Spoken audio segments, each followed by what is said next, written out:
എൻ്റെ ഒന്നാമത്തെ ചോദ്യം എന്ന് പറയുന്നത്, ക്രൂശീകരണത്തിലൂടെയാണ് രക്ഷ എന്ന് ലോകത്ത് ആദ്യമായി അർത്ഥശങ്കയ്ക്ക് ഇടയില്ലാതെ പറഞ്ഞ വ്യക്തി ആരാണ് എന്നാണ് എൻ്റെ ചോദ്യം. ഇത് ഉപമയിലൂടെയോ അല്ലെങ്കിൽ വേറെ ഏതെങ്കിലും വാക്യത്തിലൂടെ അല്ല ചോദിക്കുന്നത്. യാതൊരു സംശയമില്ലാതെ പൗലോസ് പറയുന്നത് പോലെ കൃത്യമായിക്കൊണ്ട് യേശുവിൻ്റെ മരണമാണ് രക്ഷയ്ക്ക് ആധാരമെന്ന് ലോകത്ത് ആദ്യമായിട്ട് പറഞ്ഞ വ്യക്തി ആരാണ് എന്നുള്ളതാണ്.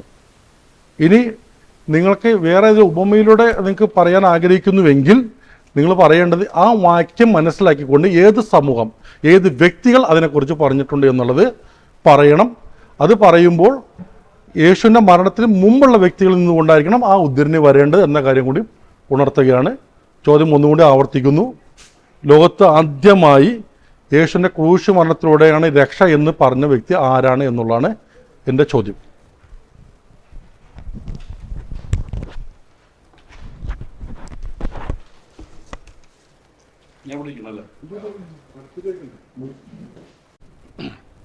യേശുക്രിസ്തുവിൻ്റെ കുരിശുമരണത്തിലുള്ള രക്ഷയെക്കുറിച്ച് നമ്മൾ ബൈബിളിലെ പ്രവചന ഗ്രന്ഥങ്ങൾ എടുത്തു പോവുകയാണെങ്കിൽ നമ്മൾ ആദ്യം കാണുന്നത് ദൈവം ആദിന് ഹവ്വയ്ക്കും രക്ഷകനെ വാഗ്ദാനം ചെയ്യുമ്പോൾ സ്ത്രീയുടെ സന്തതി അവൻ്റെ തല തകർക്കും, സാത്താൻ അവൻ്റെ സന്തതിയുടെ കുതിക്കാൽ തകർക്കും എന്ന് പറഞ്ഞൊരു സംഭവമാണ്. അവിടെയാണ് ഫസ്റ്റ് നമ്മൾ കാണുന്നത് കുതിക്കാൽ തകർക്കുന്ന, അതായത് യേശുവിൻ്റെ കുരിശുമരണത്തിനുള്ള ധ്വനിയാണ് അവിടെ കാണാൻ സാധിക്കുന്നത്. അടുത്തത് നമുക്ക് കാണാൻ സാധിക്കുന്നത് അബ്രാഹാം ഇസ്ഹാക്കിനെ ബലിയർപ്പിക്കാൻ കൊണ്ടുപോകുന്നത്, തൻ്റെ മകനെ ബലിയർപ്പിക്കാൻ കൊണ്ടുപോകുന്നത് പൂർണ്ണമായും യേശുക്രിസ്തുവിൻ്റെ കുരിശുമരണത്തിൻ്റെ പ്രവചനമാണ്. അബ്രാഹാം എങ്ങനെ പ്രവാചകനായത്? എന്തെങ്കിലും പ്രവചിക്കണ്ടേ? പ്രവചിച്ചാലേ പ്രവാചകനാവുള്ളൂ. അബ്രാഹാം തൻ്റെ ജീവിതത്തിൽ ഒരു പ്രവചനം നടത്തിയിട്ടില്ല. ഇന്ന കാര്യം ഭാവിയിൽ ഇന്നതുണ്ടാവും എന്നുള്ള കാര്യം ഒന്നും പറഞ്ഞിട്ടില്ല. പക്ഷെ അവൻ്റെ ജീവിതത്തിൽ യേശുവിൻ്റെ കുരിശുമരണത്തെ വളരെ വ്യക്തമായി അബ്രാഹത്തിലൂടെ ഇസ്ഹാക്കിനെ ബലിയർപ്പിക്കാൻ പോകുന്നതിലൂടെ വളരെ വ്യക്തമായി അവതരിപ്പിച്ച് കാണാൻ സാധിക്കും. അപ്പോൾ അതാണ് ശരിക്കും പറയുകയാണെങ്കിൽ യേശുവിൻ്റെ കുരിശുമരണത്തിൻ്റെ തനി പകർപ്പ്. അവിടെ കുഞ്ഞാടിനെ കാണാൻ സാധിക്കും, അവിടെ കുരിശ് കാണാൻ സാധിക്കും, അവിടെ ബലിയർപ്പണം കാണാൻ സാധിക്കും. ആ ബലിയർപ്പണത്തിലൂടെ പുത്രനെ രക്ഷിക്കുന്ന, പകരം മരിക്കുന്ന കുഞ്ഞാടിനെയും കാണാൻ സാധിക്കും. വളരെ വ്യക്തമായ പ്രവചനമാണ് അവിടെ കാണാൻ സാധിക്കുക. ഇനി നമുക്ക് പുതിയ നിയമത്തിലേക്ക് വന്നാൽ, ഇതാ ദൈവത്തിൻ്റെ കുഞ്ഞാട്, ലോകത്തിൻ്റെ പാപം നീക്കുന്ന ദൈവത്തിൻ്റെ കുഞ്ഞാട് എന്ന് പറഞ്ഞുകൊണ്ട് യഹൂദർക്ക് തൻ്റെ ശിഷ്യന്മാർക്കും ആദ്യമായി യേശുവിനെ പരിചയപ്പെടുത്തി കൊടുത്തത് സ്നാപയോഹനാനാണ്. സ്നാപയോഹനാൻ കുഞ്ഞാട്, ഇതാ ലോകത്തിൻ്റെ പാപം നീക്കുന്ന ദൈവത്തിൻ്റെ കുഞ്ഞാട് എന്ന് പറയുമ്പോൾ തന്നെ വളരെ വ്യക്തമാണ് പാപം നീക്കുന്ന കുഞ്ഞാട് എങ്ങനെയാണ് ബലിയർപ്പിക്കപ്പെടേണ്ടതെന്ന് അവർക്ക് വളരെ വ്യക്തമായിട്ട് അറിയാം. അപ്പോൾ യേശുവിൻ്റെ കുരിശുമരണത്തെക്കുറിച്ചുള്ള, യേശുവിൻ്റെ ബലിയർപ്പണത്തെക്കുറിച്ചുള്ള വളരെ വ്യക്തമായ പ്രതിപാദനം അവിടെ കാണാൻ സാധിക്കും. ഇനി ആരാണ് യേശുവിൻ്റെ കുരിശുമരണത്തെ പറ്റി പറഞ്ഞത്? യേശുക്രിസ്തു തന്നെ. 3 തവണ യേശുക്രിസ്തു തൻ്റെ കുരിശുമരണത്തെക്കുറിച്ചുള്ള, പീഡാനുഭവത്തെക്കുറിച്ചുള്ള പ്രവചനം 3 തവണയാണ് പറഞ്ഞിരിക്കുന്നത്. 1-ാം പീഡാനുഭവ പ്രവചനം, 2-ാം പീഡാനുഭവ പ്രവചനം, 3-ാം പീഡാനുഭവ പ്രവചനം. ഈ പ്രവചനങ്ങളിലെ ശിഷ്യന്മാർ അത് അങ്ങനെ ഉണ്ടാവരുത്, എനിക്ക് കുരിശിൽ മരിക്കും, ഉയർത്തി നിൽക്കുന്ന കാര്യം പറയുമ്പോൾ നോ, അങ്ങനെ ആവരുത് എന്ന് പറയുമ്പോൾ ഇത് രക്ഷയ്ക്ക് കാരണമായതുകൊണ്ട് നേരെ തടയരുത് എന്ന് പറയുന്നത്. ഇനി യേശു കുരിശിൽ മരിച്ചതിന് ശേഷം ശിഷ്യന്മാരെ യേശു പഠിപ്പിച്ചത്, അതും തൻ്റെ കുരിശുമരണത്തിലൂടെ എങ്ങനെയാണ് തിരുവെഴുത്തുകൾ പൂർത്തിയാക്കപ്പെട്ടത് എന്ന് പറഞ്ഞുകൊണ്ടാണ് യേശുവിൻ്റെ പ്രബോധനം പിന്നെ ശിഷ്യന്മാർക്കിടയിലേക്ക് ഉണ്ടായിട്ടുള്ളത്. ഇനി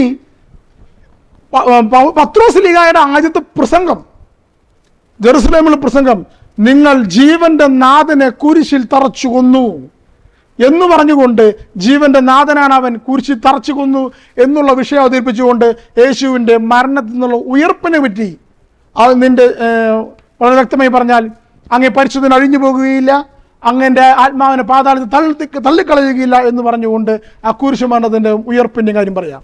യേശു പറഞ്ഞൊരു കാര്യമുണ്ട്, 5 മിനിറ്റായി പറഞ്ഞോളൂ കേട്ടോ. ഓക്കെ, സമയം നോക്കി പറഞ്ഞോളൂ. യേശു പറഞ്ഞ കാര്യമുണ്ട്, യോനായുടെ പ്രവചനം പോലെ താൻ ഭൂമിക്കടിയിൽ 3 ദിവസമായിരിക്കും എന്നുള്ള കാര്യം യേശുക്രിസ്തു തന്നെ പറഞ്ഞതാണ്. ഇങ്ങനെ ഇത്രയും വളരെ വ്യക്തമായി ഞാൻ ഈ പൗലോസിനെ ഒന്നും കൂട്ടിയില്ല. എന്താ പറയുക, ഞാൻ നിങ്ങൾ ശ്രദ്ധിച്ചിട്ടുണ്ടാവും എൻ്റെ ഈ ഡയലോഗ്സിലൊന്നും ഞാൻ പൗലോസിനെ കൂട്ടി ചെയ്തേ പറഞ്ഞത്. പൗലോസിന് ഇവർ അംഗീകരിക്കുന്നില്ല എന്നുള്ളത് കൊണ്ടാണ് ഞാൻ പറയാതിരുന്നത്. യേശുവിൻ്റെ കാര്യം പറഞ്ഞത്, പൗലോസിൻ്റെ കാര്യം ഞാൻ പറയാനും പോയില്ല. പക്ഷെ ഇദ്ദേഹം എന്ത് ചെയ്തു, പൗലോസാണ് കൊണ്ടുവന്ന് പൗലോസിനെ പലവട്ടം പറഞ്ഞു. പക്ഷെ ഞാൻ അതിലേക്ക് വിടാൻ പോയില്ല. കാരണം യേശു തന്നെ ഇങ്ങനെ പറഞ്ഞപ്പോൾ പൗലോസിനെ പറയേണ്ട ആവശ്യമില്ലല്ലോ. അതുകൊണ്ട് വളരെ വ്യക്തമായി തന്നെ ക്രിസ്തുവിൻ്റെ പ്രബോധനങ്ങളിലൂടെ തന്നെയാണ് ഞാൻ ഈ വിഷയത്തിലൂടെ ചരിച്ചു പോയത് എന്നുള്ള കാര്യം മനസ്സിലാക്കുക. ദൈവം അനുഗ്രഹിക്കട്ടെ. ഓക്കെ അല്ലേ? അൽഹംദുലില്ലാ, എൻ്റെ ചോദ്യം വളരെ കൃത്യമായിട്ട് ചോദിച്ചു. യേശുവിൻ്റെ ക്രൂശിലെ മരണത്തിലൂടെ രക്ഷ എന്ന് ആരാ പറഞ്ഞത് ഞാൻ ചോദിച്ചത്. ഇവിടെ പറഞ്ഞത് യേശുവിൻ്റെ എന്താ പറഞ്ഞത്, കുതികാൽ തകർക്കുമെന്ന് പറഞ്ഞു. അവിടെ ക്രിസ്തുവിനെ കുറിച്ച് പറഞ്ഞിട്ടില്ല, ഒരു വാക്യം അതിൻ്റെ അകത്തില്ല. പിന്നെ അദ്ദേഹം അബ്രഹാമിൻ്റെ ബലിയെക്കുറിച്ച് പറഞ്ഞു. ഇത് അവിടെ ഒന്നും ക്രിസ്തുവിനെ പറ്റി പറഞ്ഞിട്ടേ ഇല്ല. ക്രിസ്തുവിൻ്റെ മരണം എന്ന വിഷയം എവിടെയുണ്ട്? ഞാൻ ചോദിച്ചു. ഇല്ലെങ്കിൽ ആ വാക്യത്തിൻ്റെ അടിസ്ഥാനം ആര് മനസ്സിലാക്കിയെന്ന് ചോദിച്ചു. ആര് മനസ്സിലാക്കി? അതും അദ്ദേഹം പറഞ്ഞില്ല. പിന്നെ അദ്ദേഹം വലിയൊരു എനിക്കൊരു ഇതെന്ന് ഏതാണ് ഒരു വിട്ടുവെച്ച് ചെയ്തതെന്ന് എന്താണ്, പൗലോസ് ഞാൻ പറയുന്നില്ല എന്ന്. പൗലോസ് അല്ലാതെ വേറെ ആരും പറഞ്ഞിട്ടില്ല. അത് പറഞ്ഞില്ലെങ്കിൽ താങ്കൾക്ക് ഇത് പറയാൻ കഴിയത്തുമില്ല. അതാ എൻ്റെ ചോദ്യം. ആ വിട്ടുവെച്ച ആവില്ലത്. അത് പറഞ്ഞാൽ താങ്കൾക്ക് മറുപടിയിലൂടെ എത്താൻ കഴിയില്ല. താങ്കളത് പറഞ്ഞില്ല.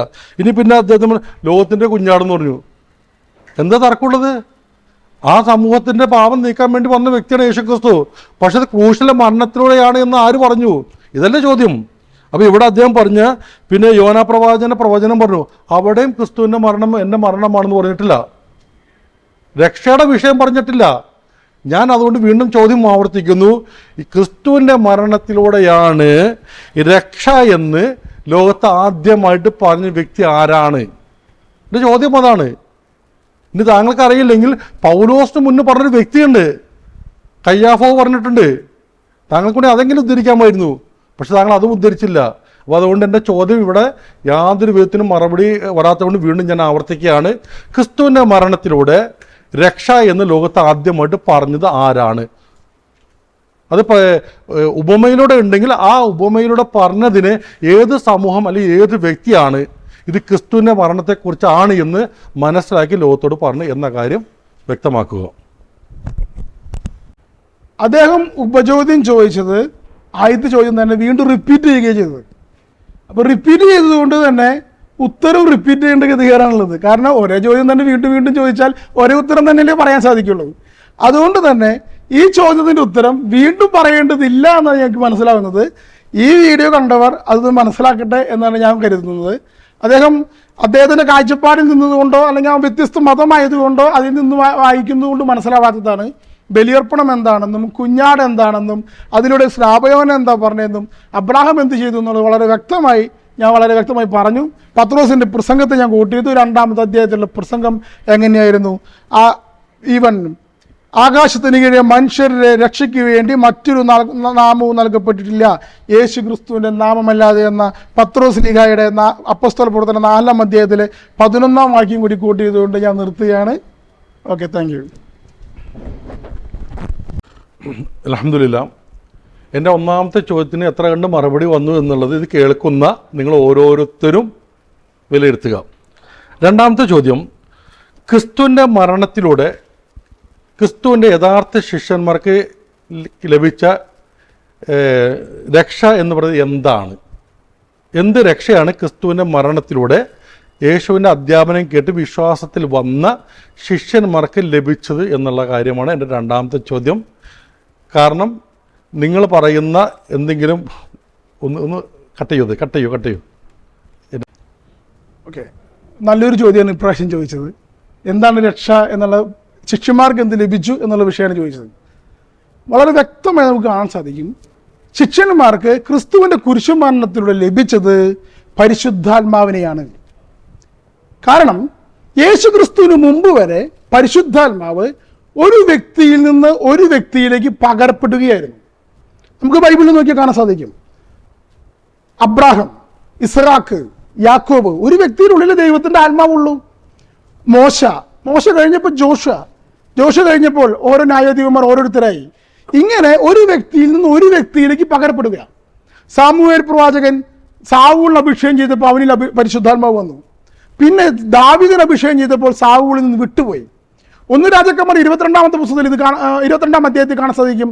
ഇതേപോലെ തന്നെ മിക്കായിൽ നിന്ന് പരിശുദ്ധാത്മാവ് വിട്ടുപോകുന്നത്, സദക്കിയയിൽ പരിശുദ്ധാത്മാവ് കടന്നു വരുന്ന രംഗങ്ങളൊക്കെ വളരെ വ്യക്തമായിട്ട് നമുക്ക് കാണാൻ സാധിക്കും. അതായത് യേശു ക്രിസ്തുവിന് മുമ്പ് വരെ ഏകനായ ദൈവം ഒരു വ്യക്തിയിൽ അല്ലെങ്കിൽ ഒരു സമൂഹത്തിൽ അല്ലെങ്കിൽ ഒരു കൂട്ടായ്മയിൽ മാത്രമേ നിലനിന്നിരുന്നുള്ളൂ. ഒരേ സമയം അനേകരിൽ നിലനിന്നിരുന്നില്ല. അതായത് ഏകനായ ദൈവം അനേകരിൽ വസിക്കാൻ സാധിക്കില്ല, ഒരുവനിലെ വസിച്ചിരുന്നുള്ളൂ. ഇതാണ് യേശുവിന് മുമ്പ് വരെ ഉണ്ടായിരുന്നത്. എന്നാൽ യേശുവിന് ശേഷമുള്ള മാറ്റം എന്ന് പറയുന്നത് ഏകനായ ദൈവം മനുഷ്യനായി ഭൂമിയിൽ ഇറങ്ങി വന്നപ്പോൾ അവൻ കുരിശിൽ തൂങ്ങി മരിച്ചപ്പോൾ ശരീരവും രക്തവുമായി വിഭജിക്കപ്പെട്ടു. അവൻ്റെ ശരീരം മാംസകഷ്ണങ്ങൾ ഭൂമിയിൽ പതിച്ചു, രക്തം ചിതറിക്കപ്പെട്ടു, രക്തവും വെള്ളവും ഒഴുകി. ഇതിലൂടെ ഏകനായ ദൈവം അനേകരിലേക്ക് കടന്നു ചെല്ലാൻ മാത്രം അനേകമായി വിഭജിക്കപ്പെട്ടു. ഞങ്ങൾ അതിനെ പറയാം വിഭജന ശുശ്രൂഷ എന്നാണ്. അത് വിശുദ്ധ കുർബാനയെ പറ്റിയുള്ള ഭാഗം കൂടിയാണ്. ഇങ്ങനെ വിഭജിക്കപ്പെട്ടപ്പോൾ ഏകനായി ദൈവം അനേകരിലേക്ക് ഒരേ സമയം കടന്നു വരാൻ പ്രാപ്തമായി. അതായത് അതുവരെ പരിശുദ്ധാത്മാവ് ഒരു വ്യക്തിയിൽ മാത്രമേ വസിച്ചിട്ടുള്ളെങ്കിൽ യേശു ക്രിസ്തുവിന് ശേഷം ഞാനും നീയും പ്രവാചകനാ. ഒരു പ്രവാചകന് വേണ്ടി കാത്തേക്കല്ല. ദൈവത്തിൻ്റെ ആത്മാവ് എൻ്റെ ഉള്ളിൽ വസിക്കും, നിങ്ങളുടെ ഉള്ളിലും വസിക്കും. നിങ്ങൾ ചോദിക്കുകയാണെങ്കിൽ നിങ്ങളുടെ ഉള്ളിലും വസിക്കും. യേശു ക്രിസ്തുവിൻ്റെ കുരിശുമരണത്തിൻ്റെ യോഗ്യത എന്ന് പറഞ്ഞതാ. ഇങ്ങനെ പരിശുദ്ധാത്മാവ് എൻ്റെ ഉള്ളിൽ വന്നാൽ ഞാനും പ്രവാചകനായി. ഇങ്ങനെ സകലരെയും പ്രവാചകരമാക്കുന്ന ഒരു പരിപാടിയാണ് യേശുവിൻ്റെ കുരിശുമരണത്തിന് ശേഷം പെന്തക്കുസ്തായിൽ കാണുന്നത്. പെന്തക്കുസ്തായിൽ ആദ്യമായി യേശുവിൻ്റെ പത്രോസും ശിഷ്യന്മാരും കൂടെ ഇരുന്ന 500ഓളം പേര് ഒരുമിച്ച് പരിശുദ്ധാത്മാവെന്നറിയാം. പിന്നെ അവർ കടന്നു ചെല്ലുന്ന ഇടങ്ങളിലെല്ലാം പരിശുദ്ധാത്മാവെന്നറിയാം. ഈ പരിശുദ്ധാത്മാവ് ഓരോരുത്തരും ഉള്ളിൽ വസിച്ചാൽ മാത്രമേ ദൈവിക നിയമങ്ങളെക്കുറിച്ചുള്ള ബോധ്യം മനസ്സിലാവുകയുള്ളൂ. അതോ നിങ്ങൾക്ക് കൃപ നൽകുകയുള്ളൂ. ഈ കൃപയാണ് സൽപ്രവൃത്തി ചെയ്യാൻ. ബ്രദർ പറഞ്ഞല്ലോ, എങ്ങനെയാണ് ഒരു വ്യക്തി നിയമം മാറ്റി നിർത്തിയിട്ട് എപ്രകാരമാണ് ഒരു ആക്സിഡന്റ് നടന്ന വ്യക്തിയെ ശുശ്രൂഷിക്കുക എന്ന് പറഞ്ഞല്ലോ. അപ്പോൾ എവിടെ വരണം? അത് കൃപയിലേക്ക് വരണം. ഈ കൃപ ലഭിക്കുന്നതിന് വേണ്ടി ദൈവം നൽകിയിരിക്കുന്ന ദാനമാണ് പരിശുദ്ധാത്മാവ്. ഓരോ വ്യക്തിയുടെ ഉള്ളിൽ ലഭിച്ചിരിക്കുന്ന ആ ഒരു ദൈവിക നിയമത്തിൻ്റെ സ്രോതസ് പരിശുദ്ധാത്മാവാണ്. ഈ പരിശുദ്ധാത്മാവിന് എല്ലാവർക്കും കിട്ടി എന്നുള്ളതാണ് യേശുവിന് ശേഷമുള്ള രക്ഷ എന്ന് പറയുന്നത്. പിന്നെ മരണമില്ല. അതായത് ആദ്യമേ ദൈവത്തിൻ്റെ സത്ത എൻ്റെ ഉള്ളിൽ നിന്ന് പോയിണ്ടായിരുന്നു ഏദൻ തോട്ടത്തിൽ പാപം ചെയ്തപ്പോൾ. ഈ പരിശുദ്ധാത്മാവ് എൻ്റെ ഉള്ളിൽ വന്നാൽ എൻ്റെ ആത്മാവ് പരിശുദ്ധാത്മാവുമായി ക്ലബ് ചെയ്തു. ഇപ്പം ഞാൻ മരിക്കുകയാണ്. ആ മരിക്കുമ്പോൾ എൻ്റെ ആത്മാവ് എന്ത് സംഭവിക്കുകയാണ്? എൻ്റെ ശരീരം വിട്ടു പോവുകയാണ്. കൂടെ ആരുണ്ട്? പരിശുദ്ധാത്മാവുണ്ട്. പരിശുദ്ധാത്മാവ് ക്രിസ്തുവിൻ്റെ ആത്മാവാണ്. ക്രിസ്തുവിൻ്റെ ശരീരത്തിൽ കടന്നു ചെല്ലുമ്പോൾ എൻ്റെ ആത്മാവ് എവിടേക്ക് പോകും? ക്രിസ്തുവിൻ്റെ ശരീരത്തിലേക്ക് ചെല്ലും. ഇതാണ് രക്ഷ, നിത്യജീവൻ എന്ന് പറയുന്നത്. പിന്നെ മരണമില്ല. മരിക്കുക എന്ന് പറഞ്ഞാൽ എൻ്റെ ആത്മാവ് പരിശുദ്ധാത്മാവിൽ നിറഞ്ഞ് പരിശുദ്ധാത്മാവ് എൻ്റെ ആത്മാവിനെ സ്വർഗത്തിലേക്ക് എത്തിക്കുന്ന പ്രവൃത്തിയാണ് ഈ രക്ഷയായിട്ട് കടന്നു വരുന്നത്. അതുതന്നെയാണ് പത്രോസിൻ്റെ പ്രസംഗത്തിൽ അപ്പോസ്തല പ്രവർത്തനം 2-ാം അധ്യായത്തിൽ 14 മുതൽ തങ്ങൾക്ക് ലഭിച്ച രക്ഷ നിങ്ങൾക്ക് ലഭിക്കേണ്ടതിന് യേശു ക്രിസ്തുവിൽ വിശ്വസിക്കുക, മാനസാന്തരപ്പെടുക, ഈ ദാനം നിങ്ങൾക്കും ലഭിക്കും എന്നാണ് പരിശുദ്ധാത്മാവിനെ പറ്റി പറയുന്നത്.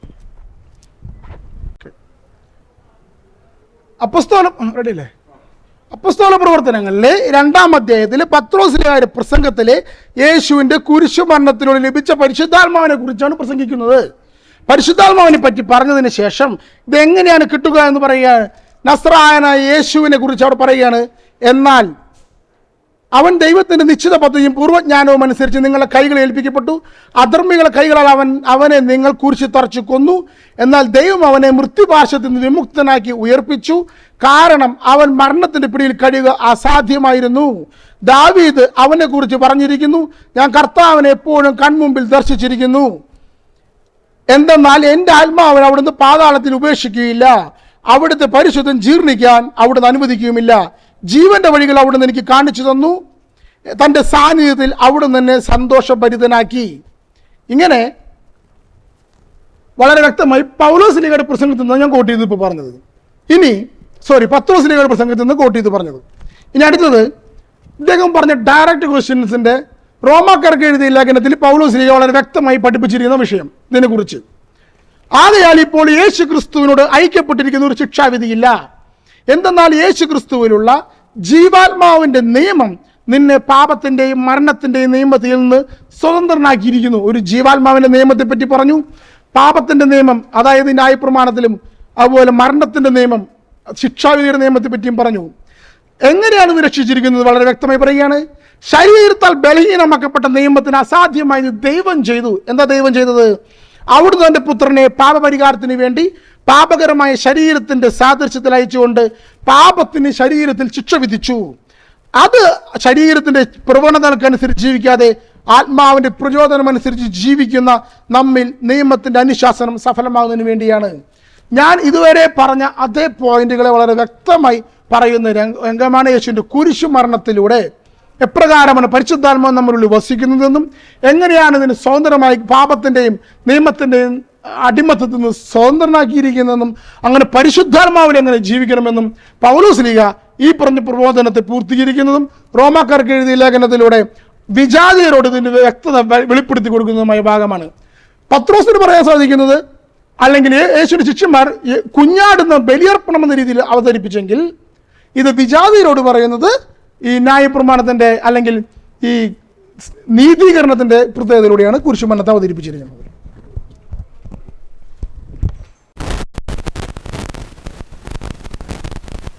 അൽഹംദുലില്ലാ. എന്താണെങ്കിലും ഞാൻ ചോദ്യത്തിന് വന്നേക്കായി മുന്നേ ജസ്റ്റ് ഒരു ടൈം എടുക്കുന്നതാണ്, കുഴപ്പമില്ല. പറയുന്നത് ഒന്ന് പത്രോസികയുടെ കാര്യമുണ്ട്. ആ പത്രോസിക പറയുന്നിടത്ത് എവിടെയാണ് യേശുവിൻ്റെ മരണത്തിലൂടെ രക്ഷയായിട്ട് പറയുന്നത്? അവർ ചെയ്ത ഒരു നീച പ്രവൃത്തി ഉദ്ധരിക്കുന്നു എന്നല്ലാതെ രക്ഷയായിട്ട് എവിടെ പറഞ്ഞു? എവിടെയുമില്ല. താങ്കൾ പറഞ്ഞത് ശരിയാണ്. റോമാലേഖനത്തിൽ പൗലോസ് നല്ല വെടിപ്പിന് പറഞ്ഞിട്ടുണ്ട്, വൃത്തിക്ക് പറഞ്ഞിട്ടുണ്ട്. എന്താ പറഞ്ഞത്? പ്രമാണം ആചരിക്കരുതെന്ന് പറയാനാണോ പറഞ്ഞിരിക്കുന്നത്? അതുകൊണ്ട് എൻ്റെ മൂന്നാമത്തെ ചോദ്യം എന്താണ്? ചോദ്യം, ന്യായപ്രമാണം ആചരിച്ചു കഴിഞ്ഞാൽ ക്രിസ്തുവിൽ നിന്നുകൊണ്ട് നിങ്ങൾ വേർപെട്ടു പോയി എന്ന് പറഞ്ഞ പൗലോസിൻ്റെ ഈ വാക്യം, ഈ വാദം എന്തുകൊണ്ട് അപ്പോസ്തലന്മാർക്ക് സ്വീകാര്യമല്ല? അവർ ന്യായപ്രമാണം ആചരിക്കുന്നു എങ്കിൽ അപ്പോസ്തലന്മാർ യേശുവിൽ നിന്നുകൊണ്ട് വേർപെട്ടു പോയവരാണോ? അതാണ് എൻ്റെ ചോദ്യം. മാത്രമല്ല പൗലോസിനോടും അവർ പറയുന്നുണ്ട്, നീയും ന്യായപ്രമാണത്തെ ക്രമമായി ആചരിച്ച് നടക്കുന്നവൻ എന്ന് അതിനുവേണ്ടി കർമ്മം ചെയ്യണമെന്ന് പറഞ്ഞു. അവിടെ പൗലോസ് ചെയ്യുകയും ചെയ്തു. എൻ്റെ ചോദ്യം, അപ്പോൾ യെരൂശലേമിലുള്ള അപ്പോസ്തലന്മാരും പൗലോസും യേശുവിൽ നിന്നുകൊണ്ട് വേർപെട്ടു പോയവരാണോ ന്യായപ്രമാണം ആചരിച്ചോട് കൂടി? എൻ്റെ മൂന്നാമത്തെ ചോദ്യം അതാണ്. ഇവർ ആദ്യത്തെ ചോദ്യവും രണ്ടാമത്തെ ചോദ്യം നിങ്ങൾ കേട്ടു. ഞാൻ രണ്ടാമത്തെ ചോദ്യത്തിന് ഞാൻ മറുപടി പറഞ്ഞു കൊടുത്തപ്പോൾ അദ്ദേഹം അത് ഉദ്ധരിച്ചു. അത് റോമാലേഖനത്തിലുണ്ട്. അതല്ലാതെ അദ്ദേഹത്തിന് കഴിഞ്ഞിട്ടില്ല. അതുകൊണ്ട് എൻ്റെ മൂന്നാമത്തെ ചോദ്യം, നിങ്ങൾ ന്യായപ്രമാണം ആചരിക്കുന്നുവെങ്കിൽ ക്രിസ്തുവിൽ നിന്നുകൊണ്ട് നിങ്ങൾ വേർപെട്ടു പോയി എന്ന് പറഞ്ഞ ഈ വാക്യത്തിൻ്റെ അടിസ്ഥാനത്തിൽ യെരൂശലേമിലുള്ള യേശുവിൻ്റെ സ്വന്തം ശിഷ്യന്മാർ അവർ യേശുവിൽ നിന്ന് വേർപെട്ടു പോയവരാണോ? അതേപോലെ പൗലോസിനോട് ആചരിക്കാൻ പറഞ്ഞു, പൗലോസും ആചരിച്ചു. അതിലൂടെ പൗലോസും ക്രിസ്തുവിൽ നിന്ന് വേർപെട്ടു പോയോ? ഓക്കെ. അപ്പോൾ വീണ്ടും ഞാനും അദ്ദേഹവും നമ്മുടെ ഡിസ്കഷനിൽ ആദ്യം മുതലേ ഉള്ള വിഷയം തന്നെയാണ് ഇപ്പോൾ വീണ്ടും എടുത്തിട്ടിരിക്കുന്നത്. അപ്പോസ്തല പ്രവർത്തനങ്ങളിൽ പൗലോസ് എന്തുകൊണ്ടാണ് ജെറുസലേം കൗൺസിലിൻ്റെ അല്ലെങ്കിൽ ജെറുസലേമിൽ സഭ പറയുന്നതനുസരിച്ച് ന്യായപ്രമാണം സ്വീകരിച്ചതെന്നാണ് ചോദ്യം. ആദ്യം മനസ്സിലാക്കുക ന്യായപ്രമാണത്തിനെ എങ്ങനെ കാണുന്നു എന്നുള്ള കാര്യം. ഞാൻ വളരെ വ്യക്തമായി പറഞ്ഞു, ന്യായപ്രമാണം റദ്ദാക്കപ്പെട്ടതല്ല. അതുപോലെ ഇതിനെപ്പറ്റി ഞാൻ വളരെ വ്യക്തമായി പറഞ്ഞു, ജെറുസലേമിൽ എത്തിക്കഴിഞ്ഞാൽ യഹൂദന്മാരാണ് യഹൂദ ആചാരപ്രകാരമാണ് ഇത് ചെയ്യുക. ഇതാണ് ഇതിൻ്റെ പ്രത്യേകത. ഇനി ഇതിനെ കുറച്ചുകൂടി പറഞ്ഞാൽ, ഞാൻ ഒരു സുറിയാനി ക്രിസ്ത്യാനിയാണ്, സീറോ മലബാർ ക്രിസ്ത്യാനിയാണ്. ഞാൻ ഇവിടെ കേരളത്തിൽ കടന്നു വന്നാൽ സുറിയാനി ക്രിസ്ത്യാനികളുടെ പാരമ്പര്യം അനുസരിച്ചാണ് ജീവിക്കുക. ഇനി ഞാനൊരു മിഷൻ പ്രദേശത്തേക്ക് പോകുമ്പോൾ ഒരു പക്ഷേ മറ്റേതെങ്കിലും സ്ഥലങ്ങളിൽ ഭക്ഷണം ഇറച്ചി മീനും കഴിക്കാത്ത ഒരു സസ്യബുക്കുകളായ കുറച്ച് മനുഷ്യന്മാരുണ്ടെന്ന് കരുതുക. അവരടുത്തേക്ക് പോകുമ്പോൾ അവരോട് ഞാൻ ആദ്യമേ തന്നെ സുവിശേഷം പറയുന്നതിന് പകരം നിങ്ങളെല്ലാം ഭക്ഷണം മാറ്റണം എന്ന് പറയുന്നത് എന്ത് യുക്തിയുള്ളത്? അപ്പം ഇത് ന്യായപ്രമാണം അനുസരിച്ച് ഇങ്ങനെയാണെന്ന് പറഞ്ഞുകൊണ്ടാണ് ചെയ്യേണ്ടത്. അതായത് ഞാൻ ചെല്ലുന്ന സംസ്കാരം അനുസരിച്ച് ഞാൻ എൻ്റെ സുവിശേഷത്തിന് വേണ്ടി ത്യാഗമനുഷ്ഠിക്കേണ്ടി വരും. ഇതാണ് മനസ്സിലാക്കേണ്ടത്. എന്തുകൊണ്ടാണ് യാക്കോബ് സ്ലീഹയുടെ വിഷയം അവിടെ കിടക്കുന്നത്? അതായത് ഞാൻ ചോദിച്ചു, ചെറിയ യാക്കോബ് ജെറുസലേമിലത്തെ മെത്രാനാണ്. നിങ്ങളിതിന് പറയുന്നതെന്ന് അറിയാമോ? ജെറുസലേം സ്വർഗീയ ജെറുസലേമായി മാറ്റപ്പെടുന്ന സമയം. അങ്ങനെ ഒരു സംഭവം പറയും. AD 70 ജെറുസലേം ദേവാലയം തകർക്കപ്പെടുന്നത്. അവിടെ നിന്നാണ് സ്വർഗീയ ജെറുസലേം ഉയർത്തപ്പെടുന്നത്. സ്വർഗീയ ജെറുസലേമാണ് സഭ. ഈ സഭ രൂപപ്പെടുന്നതിന് വരെ, അതായത് AD 30 മുതൽ AD 70 വരെയുള്ള 40 വർഷത്തിൻ്റെ കാലഘട്ടമുണ്ട്. ദാനിയേൽ പ്രവാചകനുള്ള കാലഘട്ടം. വെളിപാട് പുസ്തകങ്ങൾ വായിച്ചാൽ മനസ്സിലാക്കാൻ സാധിക്കും. ഹെബ്രായർക്ക് എഴുതിയ ലേഖനം വായിച്ചാൽ മനസ്സിലാക്കാൻ സാധിക്കും. ഈ ഒരു പഴയ ജെറുസലേമിൽ നിന്ന് പുതിയ ജെറുസലേമായ സഭയിലേക്കുള്ള ക്രമമായിട്ടുള്ളൊരു മാറ്റം ദൈവം കർത്താവിൻ്റെ ശിഷ്യന്മാരുടെ സഭയിലൂടെ നടത്തുന്നതായി കാണാൻ സാധിക്കും. ഈ കാണുന്ന രംഗമാണ് അതിനിടയിലുള്ള ഈ ഗ്യാപ്പാണ് ഈ പറയുന്ന യേശു ക്രിസ്തുവിൻ്റെ കുരിശു മരണത്തിനും AD 70 ഇടയിലുള്ള ഗ്യാപ്പിലാണ് ഈ കാണുന്ന ജെറുസലേമിലുള്ള ബലിയർപ്പണം കാര്യങ്ങളും.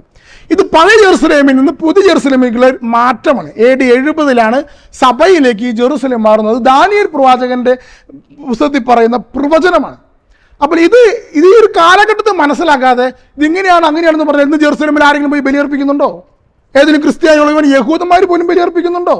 ഈ പറയുന്ന നിയമം യഹൂദന്മാർക്ക് ബാധകമാണെങ്കിൽ യഹൂദന്മാർ ജെറുസലേം ദേവാലയം പണയണ്ടേ? അവർ ബലിയർപ്പിക്കുന്നുണ്ടോ?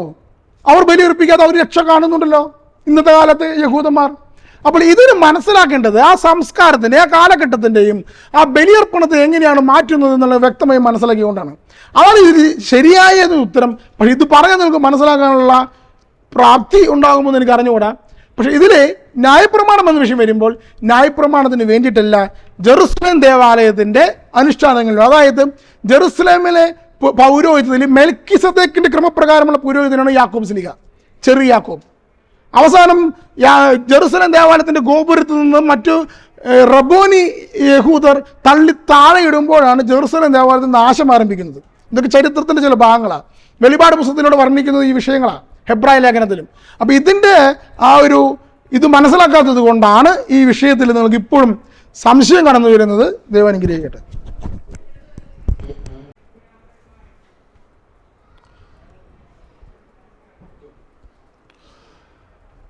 അൽഹംദുലില്ലാ, പതിവ് ശൈലിയിൽ തന്നെ എൻ്റെ ചോദ്യം ഇവിടെ കിടന്നും മറുപടി ഏത് വഴിക്ക് പോയി ശ്രോതാക്കളായി നിങ്ങൾ തന്നെ പരിശോധിക്കുക. അപ്പോൾ ഇവിടെ അതിന് അദ്ദേഹം മറുപടി പറഞ്ഞെന്താണെന്ന് വെച്ചിട്ടുണ്ടെങ്കിൽ AD 70 കൂടിയാണെന്ന് പറഞ്ഞു. ഇവിടെ മനസ്സിലാക്കേണ്ടത് AD 70 പറയുമ്പോൾ യേശുവിൻ്റെ സ്വർഗാരോഹണം എന്ന് നിങ്ങൾ വിശ്വസിക്കുന്ന സംഭവം കഴിഞ്ഞ് 28 വർഷം കഴിയുമ്പോൾ ഉള്ള ചരിത്രമാണ് ഞാനിവിടെ പറഞ്ഞത്. പൗലോസിനെ വിളിച്ചുകൊണ്ട് ചോദ്യം ചെയ്യുന്ന വിഷയം അത് നീയും ന്യായപ്രമാണ പ്രകാരം ആചരിക്കണമെന്ന് പറഞ്ഞത് 28 വർഷം കഴിഞ്ഞപ്പോൾ. ഇതിന് ശേഷം ഏത് കാലഘട്ടത്തിലാണ് യെരുശലേം സഭ ന്യായപ്രമാണം ആചരിക്കേണ്ടതില്ല എന്ന നിലപാട് സ്വീകരിച്ചത്? നിങ്ങൾക്കൊരു ഉദ്ധരണി കാണിക്കാൻ പറ്റുമോ? ഇല്ല. പിന്നെ അദ്ദേഹം പറഞ്ഞു സ്വർഗീയ യെരുശലേം എന്ന് പറഞ്ഞു. സത്യത്തിൽ പൗലോസ് യെരുശലേമിനെ കുറിച്ച് പറഞ്ഞതാണ് അത് അടിമനുഖത്തിലുള്ളതാണ്, അതിനെ പിടിച്ച് പുറത്താക്കുമെന്ന് പറഞ്ഞത് പൗലോസ് പറഞ്ഞത് ഗലാത്യ ലേഖനത്തിൽ. അത് സ്വർഗീയമെന്നല്ല പറഞ്ഞിരിക്കുന്നത്. നിങ്ങൾ പൗലോസെ സ്വീകരിക്കുകയാണെങ്കിൽ ഇതൊന്നും അംഗീകരിക്കാൻ കഴിയില്ല. പിന്നെ താങ്കൾ എബ്രായ ലേഖനം 2 വട്ടം ഉദ്ധരിച്ചു. ആർക്ക് കിട്ടിയ വെളിപാടാണ് എബ്രായ ലേഖനം? നിങ്ങൾക്ക് ആർക്കെങ്കിലും പറയാൻ പറ്റുമോ? നിങ്ങളുടെ ബൈബിളിൽ എല്ലാ ലേഖനത്തിനും മുകളിൽ ഇന്നാൾക്ക് എഴുതി എന്ന് പറയും, ഇന്ന സഭയ്ക്ക് എഴുതി എന്ന് പറയുമ്പോൾ എൻ്റെ എബ്രായ ലേഖനത്തിന് മുകളിൽ എഴുത്തുകാരൻ പോലും ഇല്ലാതായി പോയത്. അപ്പോൾ കൃത്യമായ ചോദ്യം എന്താണ്? ആ ചോദ്യത്തിനാണ് മറുപടി പറയേണ്ടത്. ഞാൻ ചോദിച്ചില്ലേ, ന്യായപ്രമാണം നിങ്ങൾ ആചരിക്കുന്നുവെങ്കിൽ ക്രിസ്തുവിൽ നിന്നുകൊണ്ട് നിങ്ങൾ വേർപെട്ടു പോയി എന്ന് പൗലോസ് പറയുമ്പോൾ യെരുശലേമിലുള്ള അപ്പോസ്തലന്മാർ ഇത് ആചരിക്കല്ലേ ചെയ്തത്? അവർ ഏതെങ്കിലും കാലഘട്ടത്തിൽ ആചരിക്കാത്ത നിലപാട് ഉണ്ടായിട്ടുണ്ടോ? ഉണ്ടെങ്കിൽ എന്ന്, എപ്പോൾ? ഇത് പറഞ്ഞ പൗലോസോട് തന്നെ അവർ പറഞ്ഞില്ലേ, നീയും ന്യായപ്രമാണപ്രകാരം ക്രമമായി ആചരിക്കണമെന്ന് പറഞ്ഞു. പൗലോസ് അത് ശിരസ വഹിച്ചുകൊണ്ട് ആചരിക്കാൻ തയ്യാറായി യെരുശലേം ദേവാലയത്തിൽ കടന്നു. അപ്പോൾ അതിനാണ് മറുപടി പറയേണ്ടത്. ഇതിനെങ്കിലും ഒന്ന് മറുപടി അല്പമെങ്കിലും പറയുമെന്ന് പ്രതീക്ഷിച്ചുകൊണ്ട് നിർത്തട്ടെ. ഓക്കെയാണോ?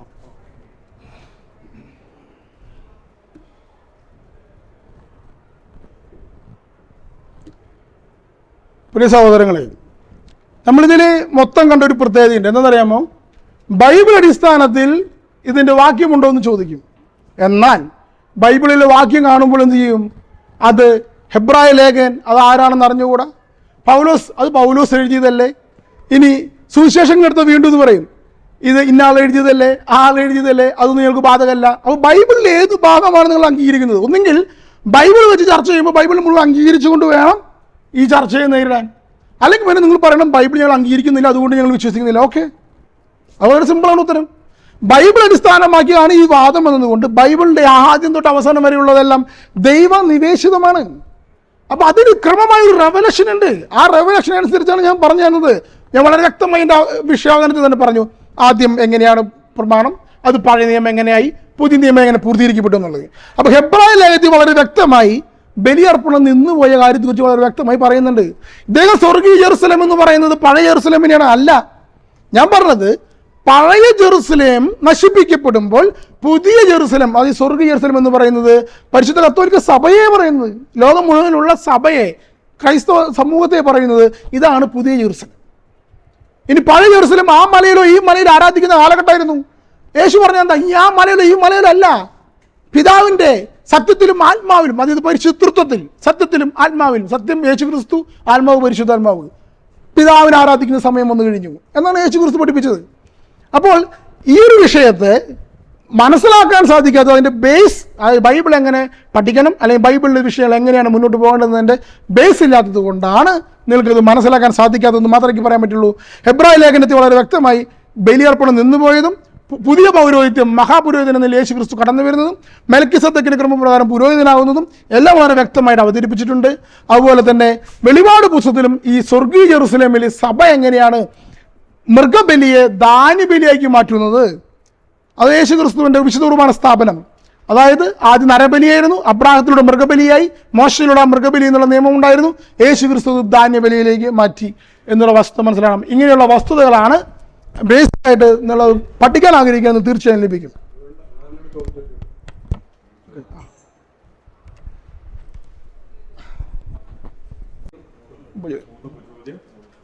ഞാൻ അധികം ചോദ്യങ്ങളിലേക്കൊന്നും വരുന്നില്ല. ഒരു ചോദ്യം ഞാൻ ചോദിക്കുകയാണ്. ആദ്യത്തെ ചോദ്യം, നിങ്ങൾ പറഞ്ഞു പരിച്ഛേദനം പഴയ നിയമത്തിൻ്റെ നിയമമാണ്. ഈ പരിച്ഛേദനം കൊണ്ട് എന്തുപകാരമാണുള്ളത്? ഒന്നെങ്കിൽ പരിച്ഛേദനം ചെയ്തു കഴിഞ്ഞാൽ ശരീരത്തിന് എന്തെങ്കിലും കിട്ടിയെന്ന് പറയുകയാണെങ്കിൽ ദൈവം അത് പറഞ്ഞിട്ടല്ലല്ലോ നിയമം കൊടുത്തത്, പരിച്ഛേദന നിയമം കൊടുത്തത്. യഹൂദന്മാരെ സംബന്ധിച്ചിട്ട് അതൊരു ചാപ്പ കുത്തലാണ്, അടിമത്തത്തിൻ്റെത് പകരം ദൈവവുമായൊരു നിയമത്തിൻ്റെ ഉടമ്പടി ഉണ്ടാക്കലാണ് പരിച്ഛേദനം. അപ്പം നിങ്ങൾ ഈ ദൈവിക നിയമമാണ്, ന്യായപ്രമാണമാണെന്നെല്ലാം പറഞ്ഞുകൊണ്ട് എന്തടിസ്ഥാനത്തിലാണ് പരിച്ഛേദനം എന്ന കർമ്മത്തെ ദൈവികമായി അവതരിപ്പിക്കുന്നത് എന്നാണ് എൻ്റെ ചോദ്യം. അതിലെന്ത് വസ്തുതയാണ് ദൈവികമായിട്ടുള്ളത്?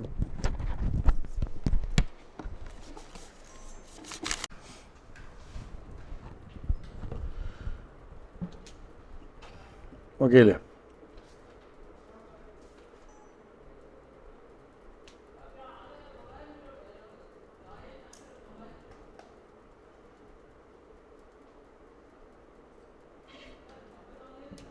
ഓക്കെ, അൽഹംദുലില്ലാ. നമ്മുടെ സുഹൃത്ത് ഒന്നാമതായിട്ട് ചോദിച്ചിരിക്കുന്നത് പരിച്ഛേദന കൊണ്ട് എന്ത് ഗുണം കിട്ടും എന്നുള്ള കാര്യമാണ് ചോദിച്ചിരിക്കുന്നത്. നമുക്കത് മറുപടിക്ക് വേണ്ടി ബൈബിൾ തന്നെ പരിശോധിച്ച് കഴിഞ്ഞാൽ ദൈവം നൽകിയതായിട്ടാണ് കാണുന്നത്. എബ്രാഹിമിനോട് പറയുന്ന സ്ഥലത്ത് കാണാം, നീയും നിൻ്റെ പുരുഷ സന്തതികളും നീ വിലക്ക് വാങ്ങിയത് എല്ലാം തന്നെ പരിച്ഛേദന ചെയ്യണമെന്ന് പറഞ്ഞു. ദൈവം ഒരു കൽപ്പന കൊടുത്തു കഴിഞ്ഞാൽ അതിൻ്റെ ഗുണവും ദോഷവും പരിശോധിക്കുക എന്ന് പറഞ്ഞു കഴിഞ്ഞാൽ അവൻ ദൈവനിഷേധിയാണ്. ദൈവം ഇന്നത് കഴിക്കുക എന്ന് പറഞ്ഞാൽ അത് കഴിക്കുക, അതുകൊണ്ട് കഴിക്കാതിരിക്കാം. പക്ഷെ കഴിക്കുന്ന എന്തിനാണെന്ന് മറുചോദ്യം വന്നാൽ ആരായി? ദൈവനിഷേധിയാണ്. ഇതാണ് സാമാന്യമായിട്ടുള്ള ഒരു വിശ്വാസിക്ക് ഉണ്ടാവേണ്ട ഗുണം എന്ന് പറയുന്നത്. അപ്പോൾ ആ ഗുണത്തെ, ദൈവത്തിൻ്റെ കൽപ്പനയാണ് ഇവിടെ ചോദ്യം ചെയ്തിരിക്കുന്നത്. അപ്പോൾ ഇതിന് എന്താ മറുപടി പറയുക? ദൈവനിഷേധം അത് കയറിയപ്പോൾ ഉണ്ടായ ചോദ്യം എന്നല്ലാതെ ഇതിന് മറ്റൊരു മറുപടി പറയാൻ കഴിയില്ല. നമുക്കറിയാം, മോശ പ്രവാചകന്റെ കാലഘട്ടത്തിൽ അവരെ രക്ഷിച്ചു കൊണ്ടുവരുന്ന സമയത്ത് വരെയും പ്രായമായ ആൾക്കാർ വരെ ഉണ്ടായിരുന്നു. അവരെ കൃത്യമായി കിട്ടിയ സമയത്ത് തന്നെ പരിച്ഛേദന ചെയ്യാനാണ് ശ്രമിച്ചത്. എന്തുകൊണ്ട്? ദൈവത്തിൻ്റെ കൽപ്പനയാണ്. അന്ന് ചെയ്യാൻ കഴിഞ്ഞില്ല, അത് അടിമത്തത്തിലായിരുന്നു. അത് കഴിഞ്ഞ് സ്വാതന്ത്ര്യം കിട്ടി, ഉടനെ ആ കർമ്മത്തിലൂടെ കടന്നു. അപ്പോൾ ഈ കൽപ്പന എന്തിനാണ് എന്ന് ചോദിച്ചാൽ അതിനെന്താ മറുപടി? യേശു താടി വളർത്തി, സകല പ്രവാചകന്മാർ താടി വളർത്തി. എന്താ താടിയുടെ ഉപകാരം? നമുക്കറിയാമല്ലോ, 2 രാജാക്കന്മാരിലാണ് തോന്നുന്നു. അന്യദേശത്ത് പോയ 2 ജനങ്ങൾ ദാവീദിൻ്റെ കാലഘട്ടത്തിലാണ് തോന്നുന്നു. അവിടെ വെച്ചിട്ട് അവരെന്ത് ചെയ്തു? അവരെ പിടിച്ചിട്ട് അവരെ താടി പകുതി വരും വടിക്കുന്നുണ്ട്. ഉടനെ ഇങ്ങോട്ട് മെസ്സേജ് കൊടുത്തു, ഞങ്ങളുടെ താടി പകുതി വടിച്ചേക്കണം, എന്താ ചെയ്യേണ്ടത്? അവിടെ നിൽക്കുക, നിങ്ങൾ താടി പൂർണ്ണ മനുഷ്യരും വരിക. എന്താ താടിയുടെ പ്രയോജനം? എന്താ താടിക്കുള്ള ഗുണം? ദൈവത്തിൻ്റെ കൽപ്പന, വളർത്താൻ പറഞ്ഞാൽ വളർത്തുക, അത്രയുള്ള അതിനകത്തുള്ളത്. അതുകൊണ്ട് ദൈവം കൽപ്പിച്ചായിട്ടാണ് നമ്മൾ മനസ്സിലാക്കുന്നത്. അതുകൊണ്ട് എന്ത് ചെയ്യണം? പരിച്ഛേദന ചെയ്യണം. അതിൻ്റെ ശാസ്ത്രീയപരമായിട്ടുള്ളതോ അല്ലെങ്കിൽ ഭൗതികപരമായിട്ടുള്ളതോ അതിൻ്റെ ഗുണവിശേഷങ്ങൾ അന്വേഷിച്ച് പോവുകയല്ല ചെയ്യേണ്ടത്. അതിൻ്റെ പുറകിൽ പല ഉദ്ദേശങ്ങളും ഉണ്ടാവും. ഭൗതികപരമായിട്ട് തന്നെ പല ഗുണങ്ങളും ഉണ്ടാകും. പക്ഷെ അതിന് അന്വേഷിച്ച് പോവുകയല്ല ഒരു വിശ്വാസിക്ക് ഉണ്ടാകേണ്ട ഗുണം എന്ന് പറയുന്നത്. അവനത് അനുസരിക്കുക, സമീന തേന കേൾക്കുക, അതനുസരിച്ചു, അവിടെ കൊണ്ട് കാര്യം കഴിഞ്ഞു. അതിൻ്റെ പുറകെ പോക്കല്ല ചെയ്യേണ്ടത്. അപ്പോൾ അതാണ് എനിക്ക് എൻ്റെ പ്രിയ സുഹൃത്തിനോട് പറയാനുള്ളത്. ദൈവമാർഗത്തിൽ ദൈവത്തിൻ്റെ മക്കളായിക്കൊണ്ട് ജീവിക്കാൻ ആഗ്രഹിക്കുന്നതെങ്കിൽ ദൈവത്തിൻ്റെ വചനത്തെ പൂർണ്ണമായിട്ട് ഉൾക്കൊള്ളുക. അതിന് ചോദ്യം ചെയ്യുക അല്ല ചെയ്യേണ്ടത്. ദൈവത്തെ ചോദ്യം ചെയ്യുക എന്ന് പറഞ്ഞു കഴിഞ്ഞാൽ ദൈവത്തിന് അറിവില്ലായ്മ കൊണ്ട് പറഞ്ഞ തെറ്റാണ്, അതിന് ശരിയും തെറ്റും എനിക്ക് അന്വേഷിക്കണം, എന്നിട്ട് ശരിയെ ഞാൻ സ്വീകരിക്കുമെന്ന് പറയുന്നത് തുല്യമായി. ദൈവത്തിൻ്റെ അറിവില്ലായ്മയാണ് അവിടെ ചോദ്യം ചെയ്യുന്നത്. അപ്പോൾ അതല്ല അവിടെ ഉള്ള മറുപടി. അത് ദൈവം കൽപ്പിച്ചു, അതുകൊണ്ട് ചെയ്യുക, അതാണ് എൻ്റെ മറുപടി.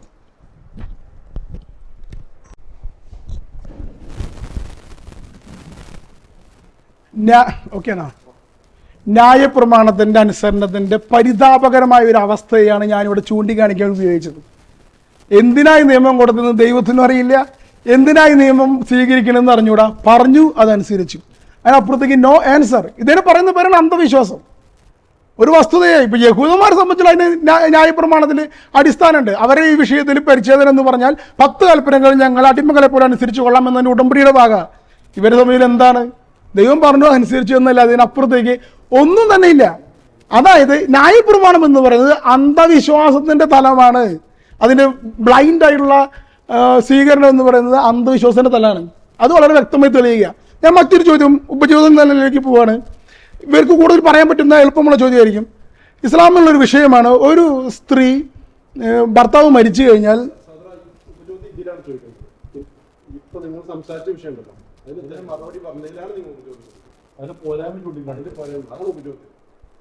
നിങ്ങൾ അത് ഞാൻ ചോദിച്ചത്